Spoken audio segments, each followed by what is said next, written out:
got your jacked up truck and you're making $70,000 a year, but that truck costs you $55,000 and you have $700 to $1,000 in a car payment. Sell the freaking truck. What are you doing?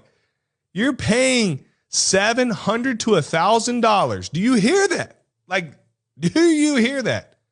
$700 to $1,000 a month to drive from point A to point B.